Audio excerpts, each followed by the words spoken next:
Syanik sebagai AVP dari Service Quality and Customer Experience dari Makari. Hari ini senang banget bisa memandu salah satu session di Makari Conference bersama para panelis, bapak-bapak di sini. Saya cewek sendiri di sini. Oke, nah jadi judul session kita kali ini adalah For Thinking CRM a New Era of Innovative Customer Management. Dan mungkin saya perkenalkan dulu para panelis kita di sini. Di samping saya ada Bapak Aldo Rambi sebagai Head of Industry dari Meta yang saat ini fokus ke sektor jasa keuangan, telekomunikasi, otomotif, real estate dan juga B2B. Lalu ada Bapak Ferdi Agriawan, VP of Growth at Alobank. Bapak Ferdi saat ini sebagai marketing expert sudah 10 tahun pengalaman di bidang growth, branding, and marketing dan saat ini fokus untuk pengembangan di Alobank.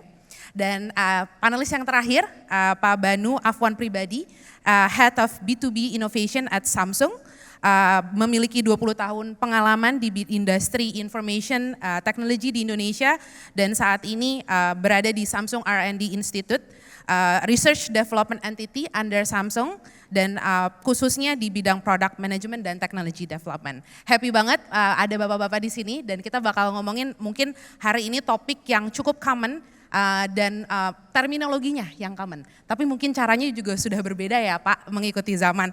Nah mungkin kalau kita ngomongin CRM itu merupakan teknologi yang terminologi yang cukup umum ya teman-teman. Di mana terminologi ini tuh sebenarnya sudah digunakan oleh perusahaan untuk bagaimana mereka tuh memikat calon pelanggan ataupun bagaimana calon pelanggan mereka saat ini itu bisa di-maintain gitu. Nah tapi seiring berkembangnya zaman tentunya cara untuk melakukan CRM atau Customer Relationship Management juga berbeda-beda gitu. Dan faktanya bahwa company yang memang menerapkan CRM dengan baik itu bisa meningkatkan bisnis lebih dari 29%. Dan itu mungkin kalau misalkan kita ngomongin numbers itu kayaknya gede banget gitu ya. Apakah emang CRM tools atau CRM management itu bisa meningkatkan segitu besarnya, tapi itu memang fakta yang terjadi di dunia saat ini. Dan mungkin aku mulai dengan pertanyaan pertama ya Pak. Mungkin dari Pak Aldo, Pak Ferdi dan Pak Bandu mungkin punya experience juga di CRM. Apakah sebetulnya menurut bapak-bapak di sini CRM itu memang bisa meningkatkan pendapatan bisnis itu sejauh itu? Mungkin dari Pak Aldo. Ya, terima kasih Mbak Syanik. Kalau kami di Meta kebetulan setahun belakang ini kami melakukan studi bersama third party ya untuk melihat sebenarnya trennya seperti apa sih di industri advertising. Ya, jadi kita reach out ke stakeholder, business leaders, di mana kami menemukan ada tren yang cukup konsisten ya terkait customer ini sekarang lebih shifting, lebih ke arah menginginkan adanya personalisasi ya dari sisi bisnis. Nah itu akan membantu customer itu akan happy untuk bisa mempromote produk dari bisnis langsung bila mana itu relevan untuk dia. Betul. Nah kedua dari sisi regulasi juga secara makro, reliance ke third party ya, kayak cookies itu menjadi challenging. Sehingga membutuhkan membangunnya first party data tadi. Nah dari dua tren ini kita juga melihat kalau di Meta produk ini yang kita bisa mengkombinasikan adalah business messaging yaitu WhatsApp. Di mana kita lihat dengan conversational ini, bila mana dilakukan dengan tepat, tadi ya kita akomodate 2 poin tadi, itu akan membantu menaikkan penjualan konsisten, more than 70%. Kita lihat bisnis itu adanya peningkatan dari sales, bahkan upsell dan cross sell. Nah jadi kita lihat ini konsisten di kami. Betul. Maka dari itu dari sisi Meta kami fokus untuk doubling down ya, gimana kita bisa optimize solusi yang ada, membangun fitur-fitur yang membuat interaksi dengan antara bisnis dan customer lebih kaya. Ya, jadi itu sebenarnya salah satu peran Meta dalam bagaimana meningkatkan CRM yang relevan di zaman ini ya Pak. Kalau di Alobank gimana Mas Ferdi? Filosofi kita sendiri sebenarnya dalam melihat CRM itu adalah itu kan hanya sebuah channel. Tapi di balik itu semua sebenarnya ada sebuah momen penting yang dimana biggest issue gitu ya I think di the last probably 5 to 7 years adalah ada 2 persepsi yang salah soal CRM. Satu adalah fokus dari CRM adalah cuman buat kita bisa dapetin tools yang murah untuk ngirimin push notification gitu. True. I mean kalau misalnya kita mau ngirim push notification dan kita harus punya dan itu kita nggak usah hire experting, kita bisa do it with Gmail and Google Sheet. Yeah. And then even back then when I was start my previous company dulu, kita our CRM tools itu cuma Google Sheet dan Gmail gitu. And it's very personal and I'm not kidding, but it's the most probably engaging one karena personal. Karena kita tiap email effort gitu kan. But we have changed our way. Jadi I think kalau berbeda sama tadi mungkin dari Pak Aldo ya. Kalau dari saya sih goalsnya itu bukan personalisasi, tapi adalah untuk promote self discovery. Let's say kita dua A/B testing, ada control group sama ada treatment group gitu kan ya. Dan kita bisa lihat di historical bahwa orang-orang yang kita kirimin push notification lebih dikit, ya, yang lebih kontekstual itu nyata interactionnya lebih oke dibanding yang dia malah kita kirim lebih banyak push notification. Yeah. Karena problemnya adalah ketika orang itu baru on board, dan ini juga fakta gitu ya, di beberapa industri B2B terutama adalah kecenderungan orang untuk ngasih referral program itu lebih tinggi di 3 bulan sampai 6 bulan awal ketika mereka on board dibanding ketika mereka udah 3 tahun atau 4 tahun bareng sama kita.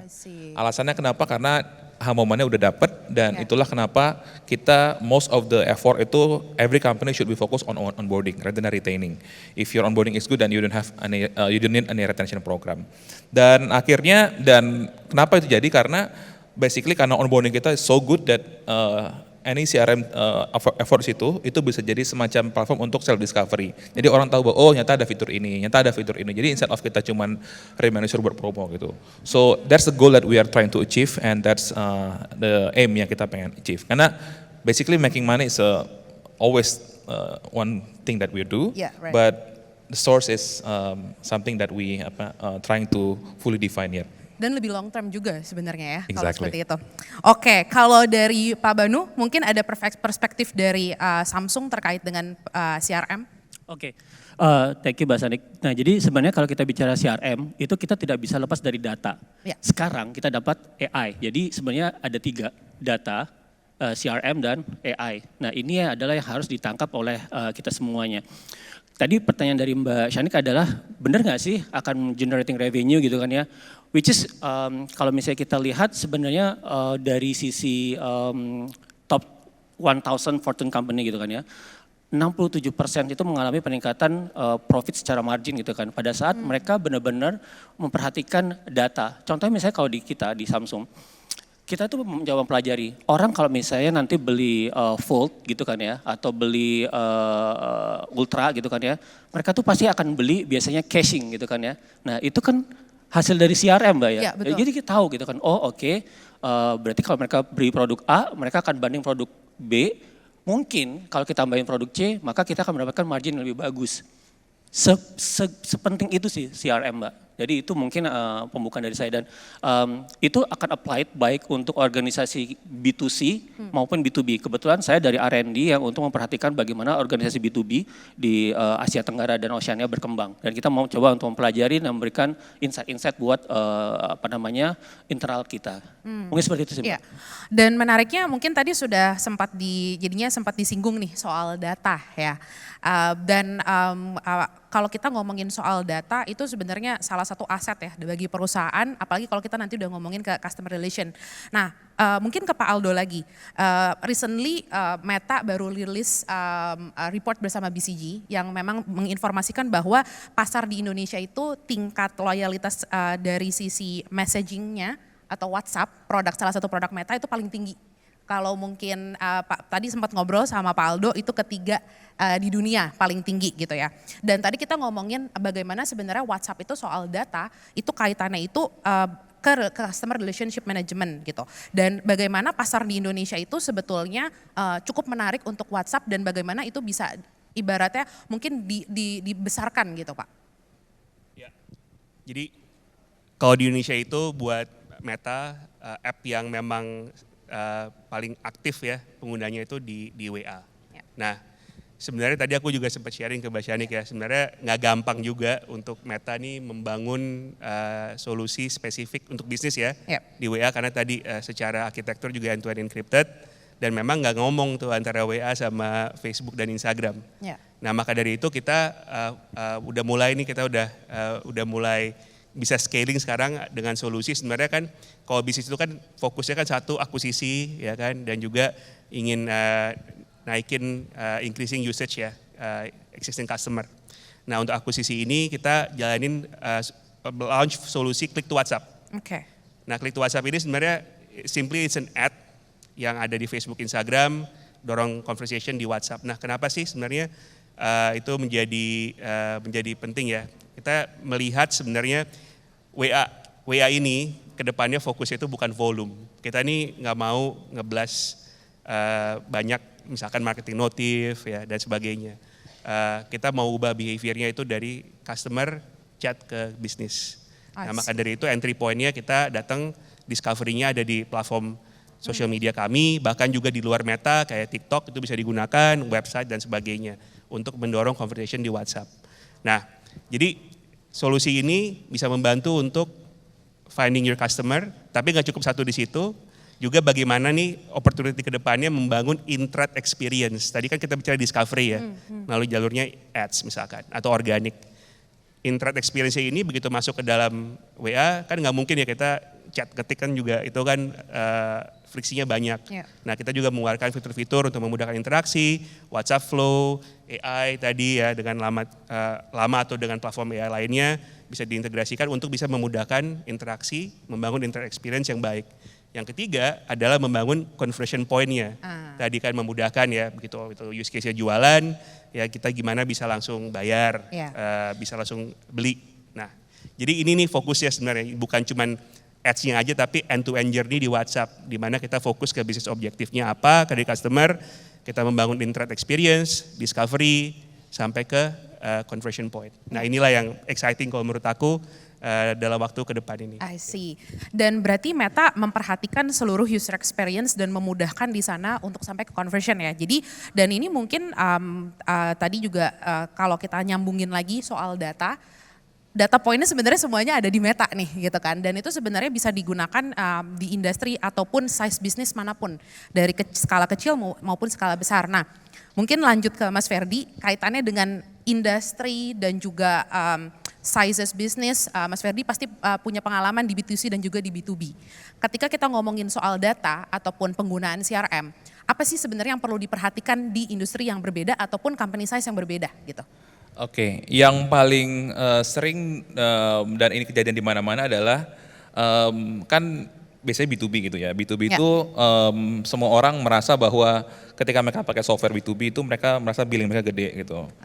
Padahal billing mereka kecil gitu dibanding yang lain, tapi mereka pengen treatment lebih gitu. Jadi itu case dulu ketika saya di B2B, di mana case-nya adalah semua orang itu pengen dia dapat personal assistant atau account manager gitu kan. Tapi kita nggak bisa gitu it's not a very good unit economics, jadi kita nggak juga gitu.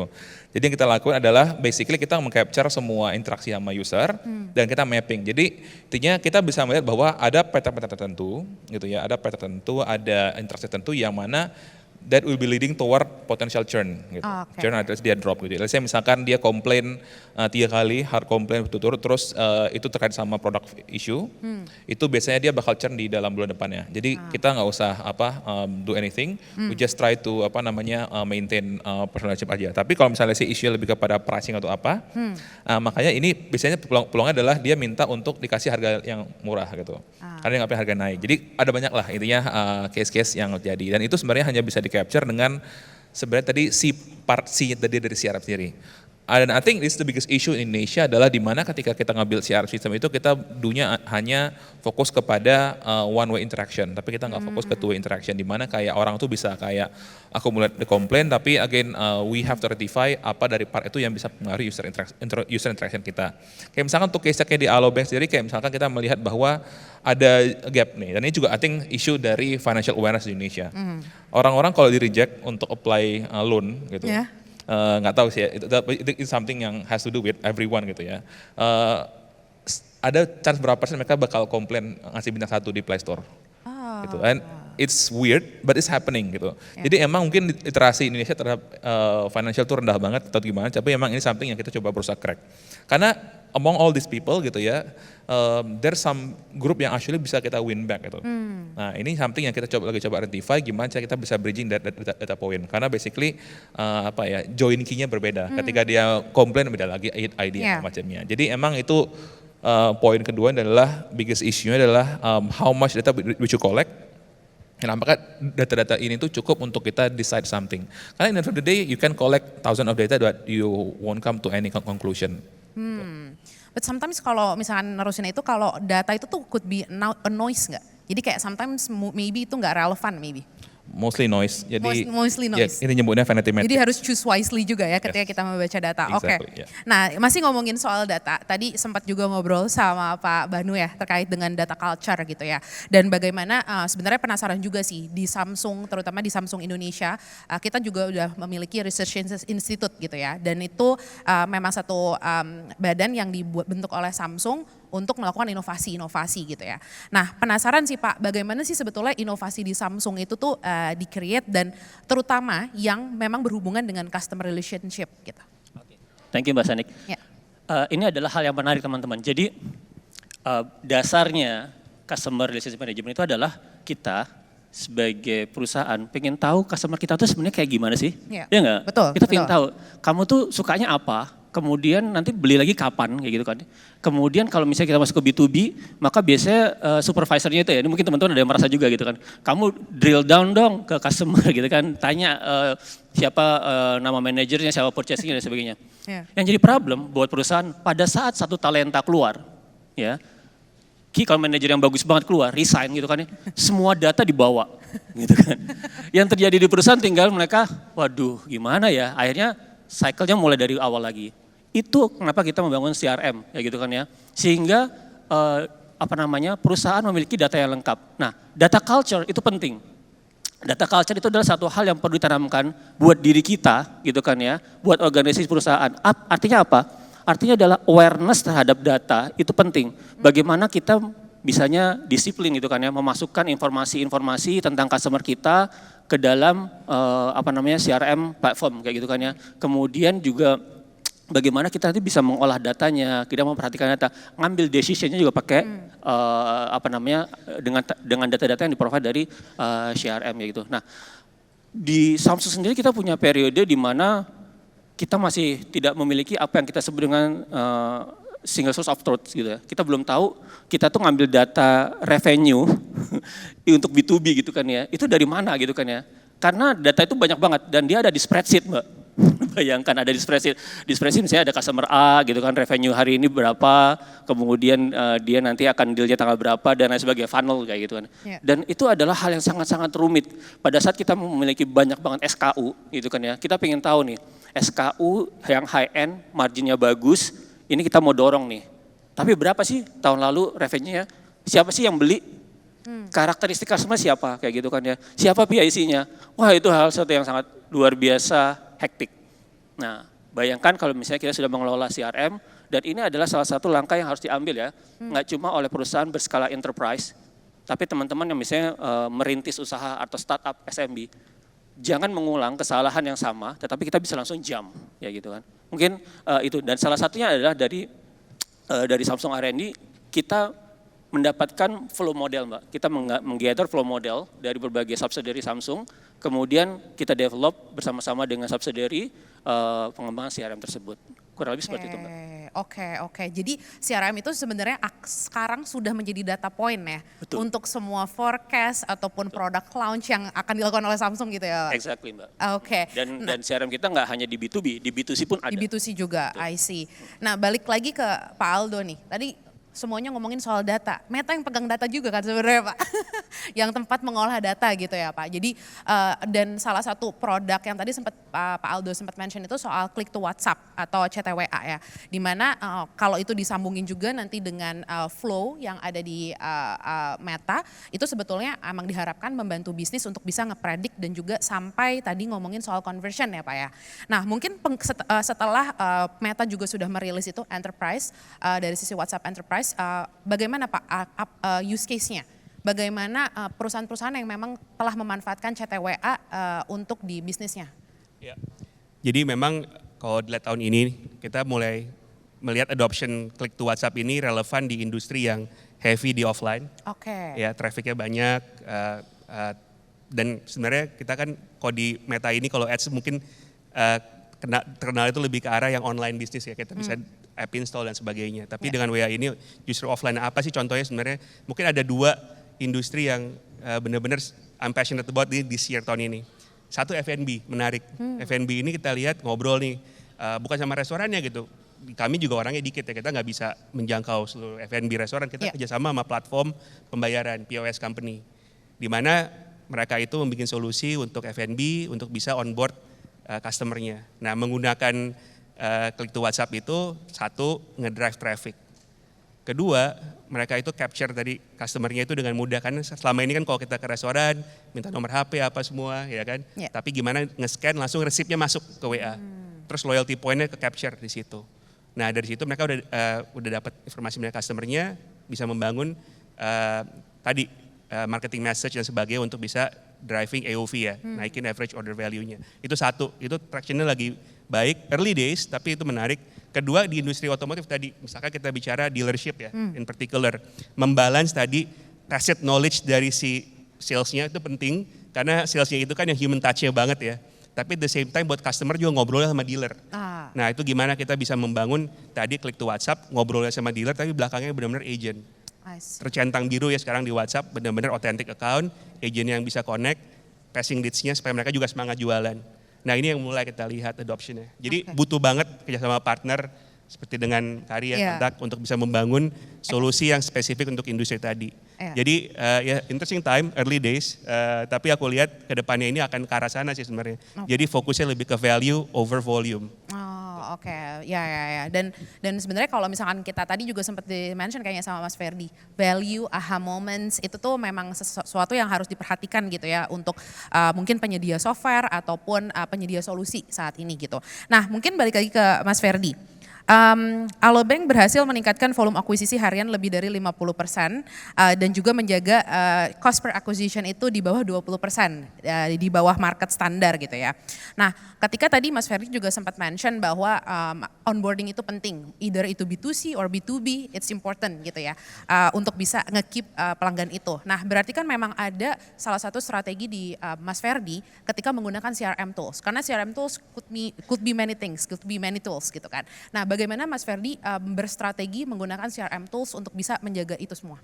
Oke, jadi what happen adalah most of the conversion kita back then gitu, kalau sekarang udah lumayan berubah ya, adalah dulu di endpoint kita di beberapa ekosistem kita di dalam ACT Corp gitu. Misalnya let's say dia melihat konten kita di Transmart, dia pengen belanja, jadi onboarding itu saat momen yang paling penting gitu. Jadi imagine kalau misalkan orang-orang itu takes more than 2 minutes untuk registration, maka dia bisa kentang. Ya, karena dia lagi ngantri kan, ngantri buat bayar gitu kan, dan dia bisa kentang. Jadi ini bukan proses yang kita pengen. Jadi akhirnya yang kita bangun adalah gimana caranya nih, let's say mereka takes around 2 minutes untuk mereka convert dan mereka akhirnya transaksi.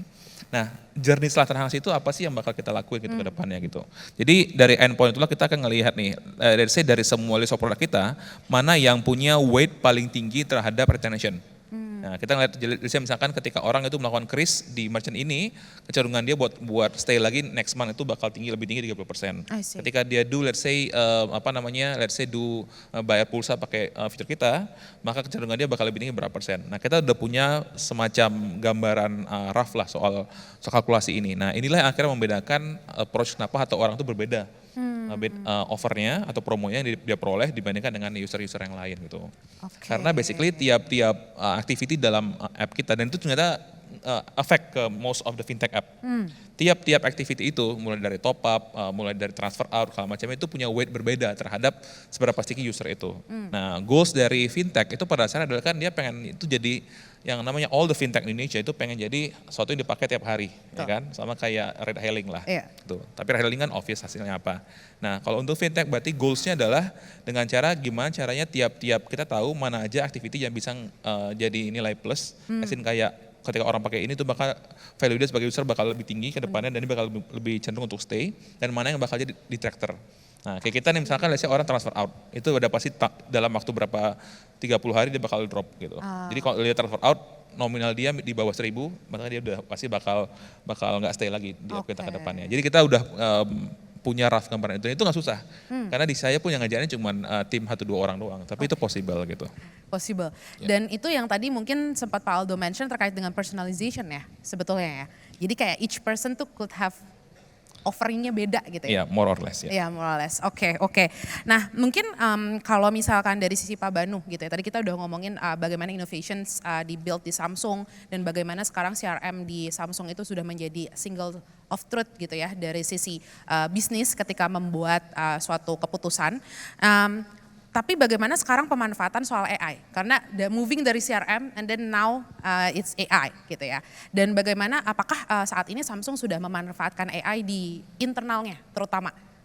Siap. Thank you Mbak Sanik. Nah jadi pemanfaatan AI ini memang sesuatu yang nggak bisa dihindari lagi. Oleh karena itu makanya memang di Samsung sendiri kita juga mengembangkan tools-tools AI secara internal gitu kan ya.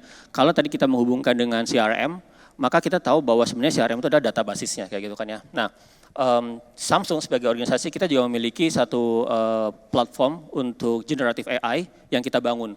Nah, generative AI ini tentu saja akan sangat membantu berbagai pihak yang ada di Samsung. Contohnya misalnya kita memiliki data yang kita kumpulkan dari CRM atau misalnya dari Tableau gitu kan ya, yang kita mendapatkan whole transaction of customers. Tetapi data ini tentu saja kalau misalnya kita olah sendiri, itu kan sakit kepala Mbak, karena transaksinya ada banyak sekali kayak gitu kan ya.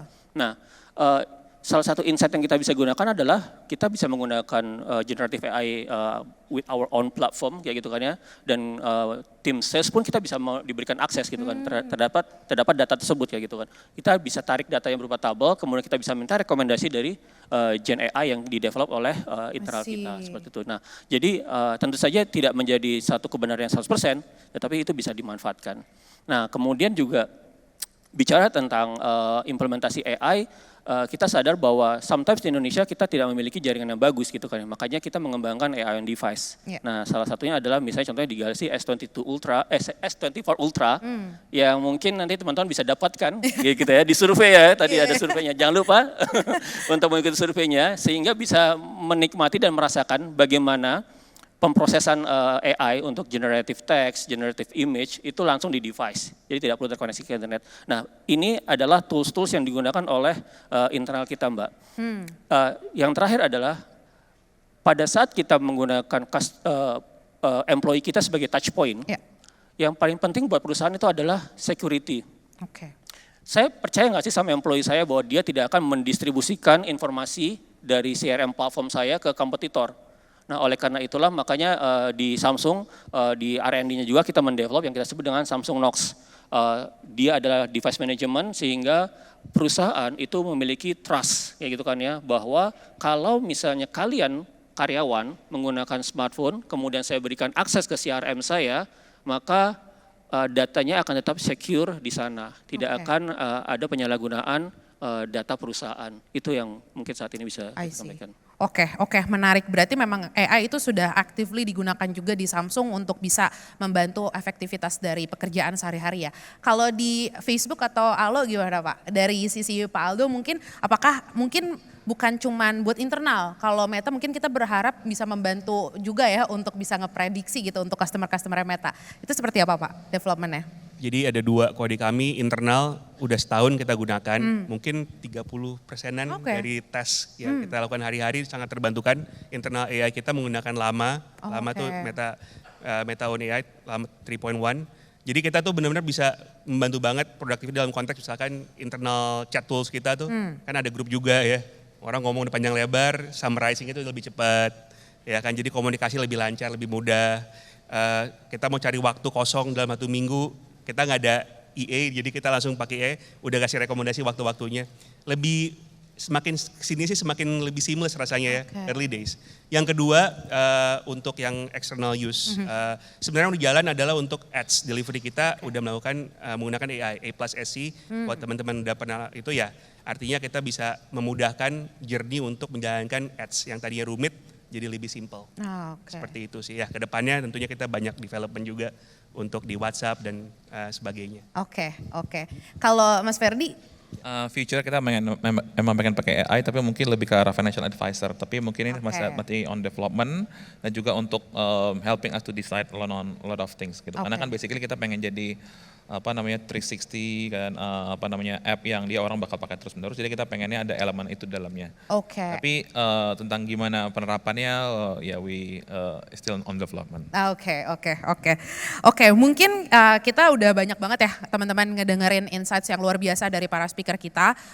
Mungkin kita udah approaching ending of the session. Mungkin pertanyaan terakhir sebelum kita menutup sesi ini bagi para panelis. Tadi kita banyak ngomongin soal CRM dan CRM ini mungkin tidak menutup ya bahwa apakah industrinya itu besar atau kecil ataupun itu size dari sisi bisnisnya itu besar atau kecil. From somewhere itu kita harus start. Tadi mungkin Mas Ferdi sama Pak Banu sempat mention kita semuanya pengguna spreadsheet. We used to use spreadsheet gitu kan untuk ngelakuin itu semua gitu. Nah, tapi gimana sih sebetulnya dari sisi bisnis yang mungkin masih skalanya itu kecil gitu ya, ataupun mau memulai menggunakan CRM, di mana sih mereka startnya? Atau untuk perusahaan yang sudah menggunakan CRM, bagaimana kita nge-leverage lagi CRM tools ini untuk bisa meningkatkan penjualan atau efektivitas kerja di perusahaan gitu. Mungkin bisa di-share dari para panelis, dari Pak Aldo? Ya mungkin untuk yang usaha kecil ya, kita mungkin mulai kalau di Meta ya, toolsnya sekarang udah banyak ya kan, bisa dipilih sesuai dengan objektifnya tadi dan fokus untuk iterasi. Untuk bisnis besar ya, untuk bisa scaling ya mungkin diukur ya, karena kalau enggak kan tadi banyak noise-nya ya, jadi kita mesti benar-benar meaningful measurement-nya itu seperti apa untuk bisa proceed sih. Itu yang kita coba lihat juga dan actively recommend our clients untuk benar-benar measure what's valuable for each of the business. Yeah. I see, oke. Mas Ferdi? Basically simpelnya adalah if your CRM itu nggak promote self discovery, maka there's something wrong with the entire stack yang teman-teman punya. So it has to promote self discovery dan most of the metrics itu nggak terlalu relevan. Kayak misalkan CTR is just something that you show to internal review, but it's not something yang will show your overall performance, business performance. So if it doesn't promote self discovery of people using your app more, then please reconsider to revise it. Thank you. Oke, thank you. Terakhir dari Mas Banu. Oke, saya mungkin lebih menekankan kepada kesederhanaan bahwa data culture itu adalah hal yang penting dan harus diterapkan pada setiap individu di organisasi. Kesadaran bahwa dia harus disiplin menginput data, kemudian disiplin mengambil decision berdasarkan data. Ya. Jangan sampai kita membuat decision tanpa data, kayak gitu kan ya. Jangan cuma guts aja kayak gitu kan ya. Dan akhirnya adalah CRM pasti akan berfungsi buat kita untuk predictive analytic, customer segmentation gitu kan ya. Dan bagaimana kita misalnya dynamic pricing pun kita bisa lakukan juga dengan menggunakan CRM. So, tapi mulailah dengan data culture.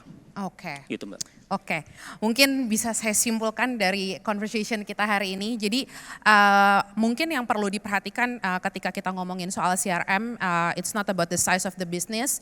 Itu juga mulai dari sebenarnya dari kita, apakah kita mau menginput datanya dengan benar. Karena itu semua yang ada di dalam CRM itu semuanya data, itu semuanya harusnya di aset sebuah perusahaan. Tadi udah di-share sama panelis kita di sini bahwa harus start from there, and then dari data tersebut kita bisa melakukan conversion dan juga ibaratnya offering to our clients gitu. Jadi itu sebenarnya basis pertama untuk kita bisa tahu siapa customer kita, and then setelah itu kita tahu apa yang harus kita offer, apa yang mereka ada di mana dan segala macam. Dan saat ini Meta juga salah satu provider untuk yang bisa menyediakan data-data tersebut. Dan kalau kita di Mekari sendiri nih Bapak-Bapak, kita tuh punya kontak, kita punya omnichannel dan juga CRM tools yang memang bisa membantu perusahaan-perusahaan dari skala kecil ataupun besar untuk bisa memanage semua data itu dan bisa melihat semua dashboard analisisnya dari sana gitu. Mungkin itu kesimpulan kita hari ini. Terima kasih sekali Bapak-Bapak di sini sudah sharing insightful